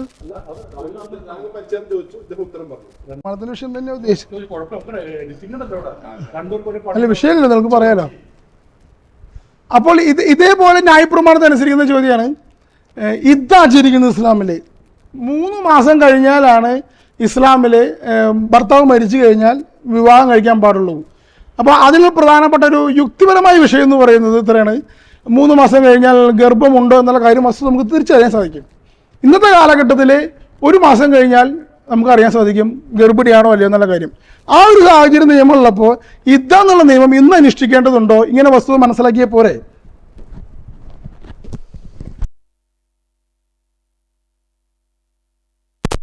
അപ്പോൾ ഇവിടെ എൻ്റെ ചോദ്യം എൻ്റെ മറുപടിന് ശേഷം അദ്ദേഹം ഉപചോദ്യം ചോദിച്ചിരിക്കുന്നത്, നമുക്കറിയാം മോശയിലൂടെ അല്ലെങ്കിൽ ആ കൊടുത്ത നിയമത്തെയാണ് അദ്ദേഹം അവിടെ ചോദ്യം ചെയ്തിരിക്കുന്നത്. അത് എന്തിനാണെന്ന് ദൈവത്തിന് അറിയില്ല. അപ്പോൾ ദൈവത്തിന് അറിയില്ല എന്ന് പറയുമ്പോൾ എന്താണ് ചോദ്യത്തിൻ്റെ പ്രസക്തി? ദൈവത്തിന് അറിയാതെ പോരുകയോ? സത്യത്തിൽ നമ്മൾ എന്താ ചർച്ച ചെയ്യേണ്ട അടിസ്ഥാനം എന്താണ്? ഇനിയിപ്പോൾ അത് പരിശോധിക്കേണ്ടി വരും. കാരണം ദൈവം കൊടുത്തു കഴിഞ്ഞാൽ, ദൈവം അറിവിൻ്റെ ഏറ്റവും വലുത് ദൈവമാണല്ലോ. ആ ദൈവത്തിൻ്റെ അറിവല്ലേ, അതുകൊണ്ടാണ് ദൈവം കൊടുത്തത്. അത് കൊടുത്തു കഴിഞ്ഞാൽ പിന്നെ ദൈവത്തിന് അറിയില്ല എന്ന് പറഞ്ഞു കഴിഞ്ഞാൽ ദൈവനിഷേധത്തിൻ്റെ ഏറ്റവും മൂർധന്യത്തിൽ എത്തിക്കഴിഞ്ഞു ആ വാക്ക് ഉപയോഗിച്ചോടുകൂടി. അതൊരിക്കലും പാടില്ലാത്തതാണ്. ഇനി സുഹൃത്തിൻ്റെ ഒരു പിഴവാണെങ്കിൽ, നാക്ക് പറഞ്ഞ പിഴച്ച് മാറിയാണ്, ഓക്കെ കുഴപ്പമില്ല, അടുത്ത സെക്ഷൻ പറയാം, എനിക്കതാ പറയാനുള്ളൂ. അപ്പോൾ ഇവിടെ ദൈവം അത് ആചരിക്കാൻ ചെയ്യണമെന്ന് പറഞ്ഞു കഴിഞ്ഞാൽ അത് ചെയ്യണം. ഇനി താങ്കളത് പറഞ്ഞു അന്ധവിശ്വാസമായിട്ട് താങ്കൾ അതിനെ ഉപമിച്ചു. എന്താണ് താങ്കളത് പറഞ്ഞത്? ഇവിടെ യേശുവിനെ ചെയ്തില്ലേ? യേശുവിനെ ശിഷ്യന്മാർ ചെയ്യുന്നില്ലേ? വിശ്വാസത്തിൽ കടന്നവരെ എല്ലാവരും ചെയ്തുകൊണ്ടിരിക്കുന്നു. ഇതിനു ശേഷം നിങ്ങളിന്ന് ചെയ്യാത്തതിൻ്റെ കാരണം പറഞ്ഞ വ്യക്തിയോട് തന്നെ എന്താ പറഞ്ഞത്? മക്കളെ പരിചയം ചെയ്യേണ്ട എന്ന് നീ പറയുന്നതായിട്ട് ഇവിടെ കേട്ടിരിക്കുന്നു. എന്നിട്ട് എന്താ പറയുക? ആകയാൽ നീ വന്നിട്ടുണ്ട് എന്ന് അവരറിയുമെന്ന് പറഞ്ഞിട്ട് കുറച്ച് കാര്യങ്ങൾ പറഞ്ഞതിന് ശേഷം എന്താ പറഞ്ഞത്? അങ്ങനെ നീയും ന്യായപ്രമാണം ക്രമമായിട്ട് ആചരിക്കുന്നവൻ, അതിൻ്റെ അകത്താണ് പരിച്ഛേദനയുള്ളത്. യാക്കോബ് ശ്ലീഹ പറഞ്ഞു കൊടുക്കുന്നത്. അപ്പോൾ നിങ്ങൾ അന്ധവിശ്വാസം എന്ന് പറയുമ്പോൾ യേശുവിൻ്റെ സ്വന്തം ശിഷ്യന്മാർ അന്ധവിശ്വാസം പേര് നടന്നവരാണെന്ന് വാദമായി ഇവിടെ വന്നത്. എന്താ ഇപ്പം നമ്മുടെ ചോദ്യത്തിനൊരു കാമ്പുണ്ട്, ഒരു ആത്മാർത്ഥത വേണ്ട ചോദ്യം ചോദിക്കുമ്പോൾ. അതില്ലാതെ വല്ലതും പറഞ്ഞിട്ട് കാര്യമുണ്ടോ? ഞാൻ പറഞ്ഞു, ഒന്നാമത് നമ്മൾ മാനദണ്ഡം വെക്കുക. ക്രിസ്തുവിൻ്റെ വാക്യം കേട്ട് സ്വീകരിച്ച ശിഷ്യന്മാർ, അവരുടെ വാക്യം കേട്ട് വന്നവർ, അങ്ങനെ ക്രമം നിങ്ങൾ വെക്കൂ. അങ്ങനെ ക്രമം വെക്കുമ്പോൾ യേശു ചെയ്തിട്ടുണ്ട്. അപ്പോൾ പറയും യേശുവിന് ചെറുപ്പകാലത്ത് ചെയ്താണെന്ന് പറയും. ആയിക്കോട്ടെ, ആ കാലഘട്ടം സെക്കരിയ പ്രവാചകൻ അവിടെ ഇല്ലേ? അദ്ദേഹത്തിന് പ്രായം അധികമായിട്ടില്ലേ? അദ്ദേഹം ആരാണ്? അദ്ദേഹത്തിൻ്റെ ബന്ധുവല്ലേ യേശു ക്രിസ്തു? അപ്പോൾ അവരുടെ കൂടെ അനുവാദത്തോടു കൂടിയല്ലേ ചെയ്തിരിക്കുന്നത്? ഇനി അതിനുശേഷം യേശുവിൻ്റെ ശിഷ്യന്മാർ ചെയ്യുന്നില്ലേ? അവരുടെ മക്കൾ ചെയ്യുന്നില്ലേ? ഇതെല്ലാം യേശു കാണുന്നില്ലേ? യേശു എവിടെയും തടഞ്ഞിട്ടില്ലല്ലോ. അപ്പോൾ യേശു അന്ധവിശ്വാസത്തിൻ്റെ ആളാണോ? എന്താ ചോദ്യം? എന്താണ് നിങ്ങളുടെ? ഇനി താങ്കൾ ഇതേക്കുറിച്ച് പറഞ്ഞു. യുദ്ധ ആചരിക്കലല്ല, അതായത് യുദ്ധമൊക്കെ ഇങ്ങനെ അടിഞ്ഞുകൂടി ഇരിക്കലല്ല പറയുന്നത്. ഇത് അനുഷ്ഠിക്കണമെന്ന് ആചരിക്കണമെന്ന് പറയുന്നത്. ഇതിന്റെ നിയമങ്ങൾ പാലിക്കണം, അത് അടിഞ്ഞുകൂട്ടി ഇരിക്കണമെന്ന് തന്നെയല്ല അത് പറഞ്ഞു എന്നത്. അത് വേറെ ചർച്ചയാണത്. താങ്കൾ ഉദ്ദേശിച്ചതുപോലെ പ്രഗ്നൻസി മാത്രം പരിശോധിക്കാൻ വേണ്ടിയിട്ടല്ല ഇത് പറഞ്ഞിരിക്കുന്നത്. അതിൻ്റെ പുറകെ വേറെയും കുറച്ച് കാര്യങ്ങളുണ്ട്. അത് പഠിക്കണം. ഇസ്ലാമിൻ്റെ ആ വിഷയം ചർച്ച ചെയ്യുന്ന പണ്ഡിതന്മാർ വിശദീകരിച്ച് വായിച്ചാൽ മതി. താങ്കൾക്ക് ആ സംശയം അവിടെ കൊണ്ട് തീരും. അതിവിടെ ചർച്ച ചെയ്യേണ്ട ഒരു വേദി അല്ലാത്തത് കൊണ്ടാണ് കൂടുതലായിട്ട് നമ്മൾ പറയാൻ നിൽക്കാത്തത്. അപ്പോൾ ഇവിടെ യുദ്ധയുമായിട്ട് ബന്ധപ്പെട്ടുകൊണ്ട് താങ്കൾക്ക് അറിവില്ലായ്മ എന്തുകൊണ്ട് താങ്കളത് പറഞ്ഞിരിക്കുന്നത്? അപ്പോൾ എനിക്ക് പറയാനുള്ളത്, ദൈവം ഒരു കാര്യം പറഞ്ഞു കഴിഞ്ഞാൽ അത് ദൈവത്തിൻ്റെ അറിവില്ലായ്മ കൊണ്ട് പറഞ്ഞു, അതുകൊണ്ട് ഞാൻ സ്വീകരിക്കില്ല എന്ന് താങ്കൾക്ക് വിശ്വാസമാണെങ്കിൽ, സുഹൃത്തിനോട് എനിക്ക് പറയാനുള്ളത്, താങ്കൾ കുറച്ചും കൂടി ദൈവത്തെക്കുറിച്ച് പഠിക്കണം. ദൈവം ആരാണ്, ദൈവത്തിൻ്റെ ഗുണവിശേഷങ്ങൾ എന്തൊക്കെയാണ് എന്ന കാര്യം പഠിക്കുക എന്ന് മാത്രമേ എനിക്കതിൽ പറയാനുള്ളൂ.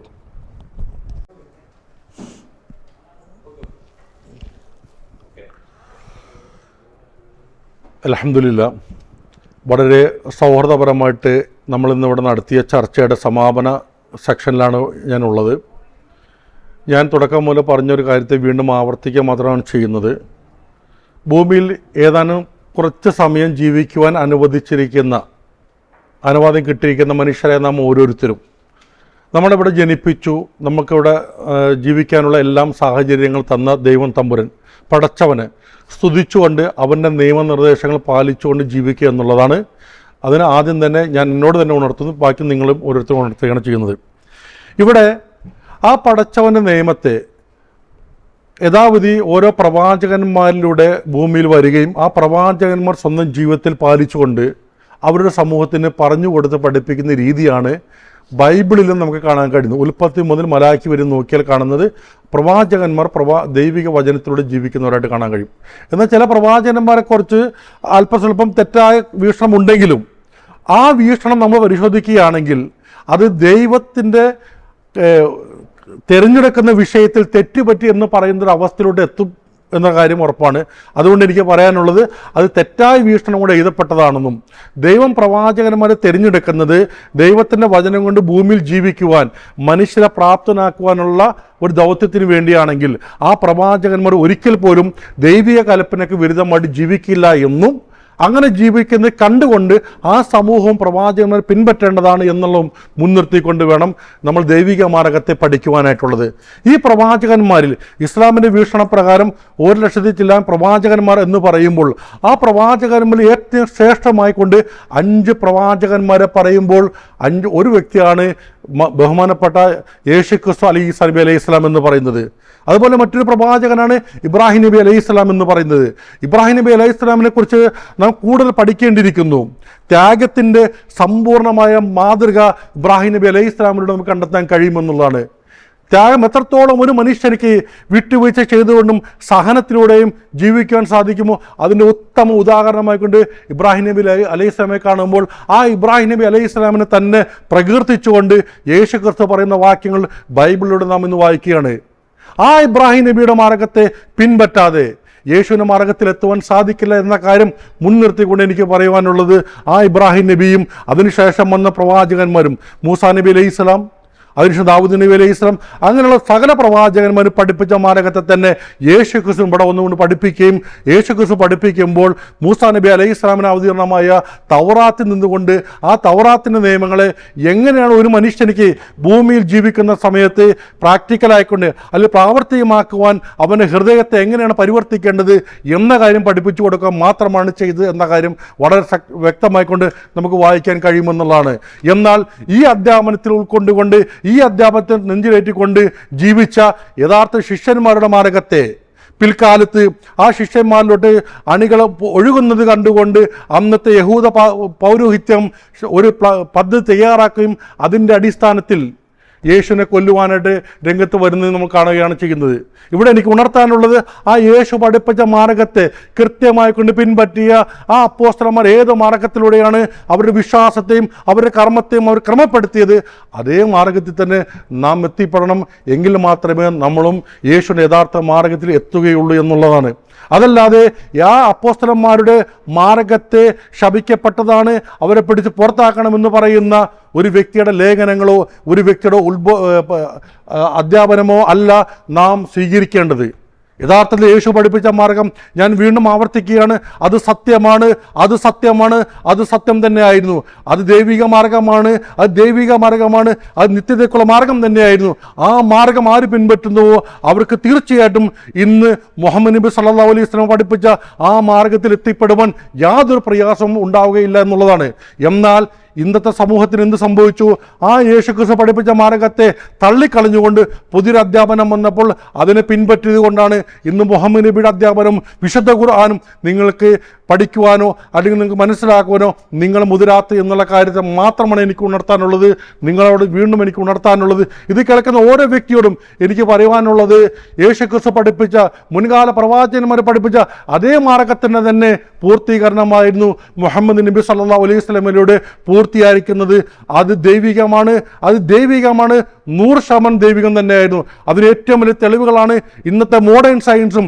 എത്ര തന്നെ പരിശോധിച്ചിട്ടും ഖുർആന്റെ അകത്ത്, വിശുദ്ധ ഖുർആന്റെ അടുത്ത് ഒരു അല്പം പോലും സംശയത്തിൻ്റെ ഒരു കണിക പോലും കണ്ടെത്താൻ കഴിയാതെ ഇന്നും 100% ദൈവികമായിട്ട് നിലനിൽക്കുന്നു. അക്ഷരജ്ഞാനമില്ലാതിരുന്നു. ഓക്കെയാണോ? Praise the Lord. ഞാൻ ദൈവത്തിന് അറിയില്ല, കാരണം ദൈവനിഷേധിയായി എന്ന് പറഞ്ഞു എന്നാണ് അദ്ദേഹം പറഞ്ഞത്. ഞാൻ വളരെ വ്യക്തമായപ്പോൾ തന്നെ പറഞ്ഞു, മോശയ്ക്കും അബ്രാഹത്തിനും എന്തുകൊണ്ടാണ് ദൈവം കൊടുത്തത് എന്നുള്ളത് ബൈബിളിൽ വ്യക്തമാണ്, അത് ഉടമ്പടിയുടെ ഭാഗമാണ്. പക്ഷെ നിങ്ങളുടെ ദൈവത്തിൻ്റെ കാര്യം ഞാൻ ചോദിച്ചത് എന്തിനാണ് കൊടുത്തതെന്നുള്ളത് ഉത്തരമില്ല. ദൈവം പറഞ്ഞു, അത് കാരണം അനുസരിച്ചു. ന്യായപ്രമാണത്തിൻ്റെ ഒരു പരാജയം, ന്യായപ്രമാണം അനുസരിക്കുന്നതിൻ്റെ ഒരു പരാജയമാണ് ഇവിടെ കാണിക്കുന്നത്. ഇന്നലെ ചെയ്തൊരു അബദ്ധം ഇന്നത്തെ ആചാരമതാകാം, നാളത്തെ ശാസ്ത്രമതാകാം. ഇതാണ് പലപ്പോഴും നിങ്ങളുടെ ന്യായപ്രമാണത്തിന് പറ്റിയ വിഷയം. ഒരു പൂച്ചക്കുട്ടിയെ മാറ്റി കഴിഞ്ഞാൽ അവിടെ പൂജാരിക്ക് പൂജ നടത്താൻ പറ്റും. അതുകൊണ്ട് ആ പൂച്ചനെ ഒരു കയറിട്ട് കെട്ടിയിട്ട് വേണം അവർക്ക് പൂജ നടത്താൻ. വർഷങ്ങൾ കഴിഞ്ഞു, ആ പൂജാരി മരിച്ചുപോയി. അപ്പോഴും ആ പൂച്ചയെ മാറ്റിയിട്ട് അവർ പൂജ നടത്തി. പിന്നെ കുറച്ച് കഴിഞ്ഞപ്പോൾ പൂച്ച ചത്തുപോയി. അപ്പോൾ ശിഷ്യന്മാർ ചോദിക്കുകയാണ്, ഒരു പൂച്ചയെ കിട്ടണ്ടേ പൂജ നടത്താൻ, അതിനെ കെട്ടിയിട്ട് വേണ്ടേ പൂജ നടത്താനെന്ന്. കാരണം ഇന്നലെ ചെയ്തൊരു അബദ്ധമായിരുന്നു, ഇന്നത്തെ ആചാരമായി. പിന്നെ അതിനെക്കുറിച്ച് പൂച്ചയെ എന്തിന് കെട്ടുന്നു എന്നുള്ള ശാസ്ത്ര ഗ്രന്ഥങ്ങൾ വരെ ഇറങ്ങി. ഇത് തന്നെ ഇവിടെ സംഭവിച്ചിരിക്കുന്നത്. ഭരണാധികാരികൾ തങ്ങളുടെ ഭരണം നടപ്പിലാക്കാൻ, ഞാൻ ദൈവത്തിൽ നിന്ന് എനിക്ക് പ്രവചനം കിട്ടി, ഇതാ വെളിപാട് കിട്ടി, ഇതാ ഞാൻ പറയുന്നതെല്ലാം നിങ്ങൾ അനുസരിക്കൂ എന്ന് പറഞ്ഞുകൊണ്ട് നിയമങ്ങൾ ഇറക്കുന്നു. ആ നിയമങ്ങൾ എന്തിനാണ് അനുസരിക്കുന്നത് പോലും അറിയാതെ ഭരണാധികാരി എന്ത് ചെയ്തോ അതെല്ലാം അനുസരിച്ച് കൂട്ടുന്നു എന്നല്ലാതെ എന്ത് യുക്തിയാണ് ഈ പറയുന്ന ന്യായപ്രമാണത്തിനുള്ളത്? ഞാൻ അതുകൊണ്ടാണ് തിരുവിതാംകൂറിൻ്റെ കഥയും എല്ലാ മതങ്ങളിലും, സിഖ് മതത്തിലായാലും മനിക്കയനസത്തിലായാലും എല്ലാ മതങ്ങളിലും പറയുന്ന ഈ ഒരു വിഷയത്തെ അവതരിപ്പിച്ചത്. നിങ്ങൾ ആലോചിച്ച് നോക്കൂ, വെളിപാടിൻ്റെ പൂർണ്ണതയാണ് ക്രിസ്തു. പഴയ നിയമത്തിൻ്റെ പൂർത്തീകരണമാണ് പുതിയ നിയമത്തിൽ കാണാൻ സാധിക്കുക. പഴയ നിയമം പുതിയതിൽ തെളിഞ്ഞു വരും, പുതിയ നിയമം പഴയ നിയമം പുതിയതിൽ പ്രകാശിക്കും, പുതിയ നിയമം പഴയ നിയമത്തിൽ തെളിഞ്ഞു വരും എന്ന സംഭവമുണ്ട്. അതായത് പഴയ നിയമത്തിൻ്റെ പൂർത്തീകരണം ക്രിസ്തുവിൽ ദൈവം മനുഷ്യനെ അവതരിച്ച് പൂർണ്ണതയിലാക്കി കഴിഞ്ഞാൽ പിന്നെ അപ്പുറത്തേക്ക് മറ്റൊരു വെളിപാടില്ല. അതുകൊണ്ടാണ് മുഹമ്മദിനെ ഞങ്ങൾ പ്രവാചകനായി കാണാത്തത്, കാരണം മറ്റൊരു വെളിപാടില്ല. അല്ലെങ്കിൽ ക്രിസ്തു പറഞ്ഞതിനേക്കാൾ നല്ലൊരു പ്രമാണം പറയണമായിരുന്നു. യേശു ക്രിസ്തു പറഞ്ഞ പ്രമാണത്തേക്കാൾ നല്ലൊരു പ്രമാണം പോലും ഈ പറയുന്ന മുഹമ്മദ് നബി എന്ന് പറയുന്ന നിങ്ങളുടെ പ്രവാചകൻ പറഞ്ഞതായി തെളിയിക്കാൻ സാധിക്കുമോ? ഒരിക്കലുമില്ല. വേണമെങ്കിൽ നമുക്ക് അതിന് വേണ്ട വേറെ ഡിബേറ്റ് വയ്ക്കാം, വിഷയമുള്ള കാര്യമില്ല. ഇനി മറ്റു തൃത്വത്തെ പറ്റി വേണമെങ്കിൽ ഡിബേറ്റ് വേണമെങ്കിൽ ഓക്കെ, ഞാൻ റെഡിയാണ്. പക്ഷെ നിങ്ങൾ മനസ്സിലാക്കുക, ഞാൻ ചെറിയ ഉദാഹരണം പറയാം. ദത്തെടുക്കുന്നത് പാപമാക്കി മാറ്റി. അതുപോലെ ഈ അവയവദാനം ആലോചിച്ച് നോക്കൂ, ഇസ്ലാം മതവിശ്വാസികൾ ചെയ്യില്ല, അത് പാപമാക്കി മാറ്റി. ഒരിക്കലും സിഗരറ്റ് വലിക്കുന്ന ഒരു ഇസ്ലാം സുഹൃത്തുക്കൾ ചോദിച്ചപ്പോൾ പറഞ്ഞു, അത് ഞങ്ങൾ ഖുറാനിൽ സിഗരറ്റ് വലിക്കരുതെന്ന് എഴുതിയിട്ടില്ല, അത് കാരണം ഞങ്ങൾക്ക് ചെയ്യാം. അപ്പോൾ ന്യായപ്രമാണം എന്ന് പറയുന്നത് ഒരുപക്ഷെ നിങ്ങൾ അംഗീകരിക്കില്ലായിരിക്കും, സുന്നികളായിട്ട് സുഹൃത്താണ് പറഞ്ഞത്. അപ്പോൾ ന്യായപ്രമാണം എന്ന് പറയുന്നത് ഭൂമിയിൽ എങ്ങനെ ജീവിക്കാമെന്ന് ഉണ്ടാക്കിയെടുത്ത നിയമങ്ങളാണ്. അതിലെത്ര ദൈവിക നിയമമുണ്ടെന്നുള്ളത് നമ്മൾ വസ്തുതകൾ കൊണ്ടും പൂർണ്ണതയിലും മനസ്സിലാക്കണം. അല്ലെങ്കിൽ നമ്മൾ ഈ അന്ധവിശ്വാസികളാവും, ന്യായപ്രമാണം തന്നു അത് കാരണം അനുസരിക്കുന്നു, ദൈവം തന്നു അത് കാരണം ചെയ്യുന്നു, എന്തിനാണെന്നുള്ളത് പോലും അറിഞ്ഞുകൂടാ. ഇങ്ങനെ വരുന്നതിൻ്റെ ഒരു വസ്തുത അത്. അപ്പോൾ ഇത് യേശുക്രിസ്തു ഓരോന്നും എങ്ങനെയാണ് ഇതൊക്കെ ഉണ്ടായിരിക്കുന്നതിൽ പൂർത്തീകരിച്ചതും എന്നുള്ള കാര്യം വളരെ വ്യക്തമായി പറഞ്ഞിട്ടുണ്ട്. പിന്നെ നിങ്ങൾ പറഞ്ഞു ഖുറാനിൽ തെറ്റുകളില്ല, അത്രയും വളരെ വ്യക്തമായി ശാസ്ത്രമൊക്കെ എഴുതി വെച്ചിട്ടുള്ള എന്നുള്ള അഭിപ്രായപ്പെട്ടു. എനിക്ക് പലപ്പോഴും തോന്നിയുള്ളൊരു വിഷയമാണ് ഖുറാൻ അടിസ്ഥാനമാക്കിയിട്ടാണ് നിങ്ങൾ ഹിജറ വർഷം അല്ലേ, ഹിജറ വർഷത്തിൽ എത്ര ദിവസമുണ്ട്? സൂര്യനെ ഭൂമി ഒരു വട്ടം കറങ്ങി എത്തുന്നതിന് വർഷം എന്ന് പറയാം. ദിവസം എന്ന് പറയുന്നത് 24 മണിക്കൂർ എന്ന് പറയുന്നത് ഭൂമി സ്വയം കറങ്ങുന്നതിനെയാണ്. ദൈവത്തിന് അറിയാമായിരുന്നില്ലേ സൂര്യനെ ഭൂമി കറങ്ങേണ്ടത് ഈ അറ്റം തൊട്ട് മറ്റേ ഒരു 365 ദിവസം ഉണ്ടാവുന്നത്? ഒരു ഹിജറ വർഷം എടുത്തു കഴിഞ്ഞാൽ എങ്ങനെയായിരിക്കും 365 മുട്ടില്ല. ഓരോ പ്രാവശ്യം റംസാൻ അങ്ങനെ പിന്നിലേക്ക് പോയിക്കൊണ്ടിരിക്കും. ഞാൻ നേരെ ശ്രദ്ധിച്ചത് റംസാൻ ഓരോ വർഷം കഴിയുമ്പോൾ ഓരോ മാസം പിന്നിലേക്ക് പോകും. അപ്പോൾ എന്ത് പറ്റി? അപ്പോൾ ചന്ദ്രനെ അടിസ്ഥാനമാക്കിയിട്ടാണ് ഇത് വർഷം ഉണ്ടാക്കിയിരിക്കുന്നത്. കാരണം അതേ അറിവുള്ളൂ ആ കാലഘട്ടത്തിലെ ആ കാലഘട്ടത്തിലെ വ്യക്തികൾ. അപ്പം അത്രയേ ഉള്ളൂ. അതുകൊണ്ടാണ് അങ്ങനെ എഴുതിയിരിക്കുന്നത്. അപ്പോൾ ചില ശാസ്ത്രഗ്രന്ഥങ്ങളൊക്കെ പറഞ്ഞു കഴിഞ്ഞാൽ അത് ചിരി വരും. പോട്ടെ, ഞാൻ അതിലേക്കൊന്നും പോകുന്നില്ല. നിങ്ങൾ മനസ്സിലാക്കേണ്ട ഒരു വസ്തു എന്നറിയാമോ? ദൈവമാണ്, മാറ്റമില്ലാത്തവനാണ്. അവൻ്റെ നിയമങ്ങൾക്ക് എന്നും മാറ്റില്ല. ആ നിയമം എന്താണെന്നുള്ളത് ഇന്നും ക്രിസ്തു മതത്തിലൂടെ വളരെ വ്യക്തമായി ജനങ്ങൾ പറയുന്നുണ്ട്. നിങ്ങൾ ഈ പറയുന്ന പുരോഗമനങ്ങൾ മുഴുവൻ യേശുക്രിസ്തു 2000 വർഷം മുമ്പ് പറഞ്ഞതാ. ആർത്തവമുള്ള സ്ത്രീകൾക്ക് കയറാൻ പാടും, ആരാധിക്കാൻ പാടും, ദേവാലയത്തിൽ കയറാൻ പാടും, സ്ത്രീകൾ എന്തുകൊണ്ട് ദേവാലയത്തിൽ കയറാൻ പാടില്ല, ഈ വിഷയങ്ങളൊക്കെ എടുത്തു കഴിഞ്ഞാൽ യേശു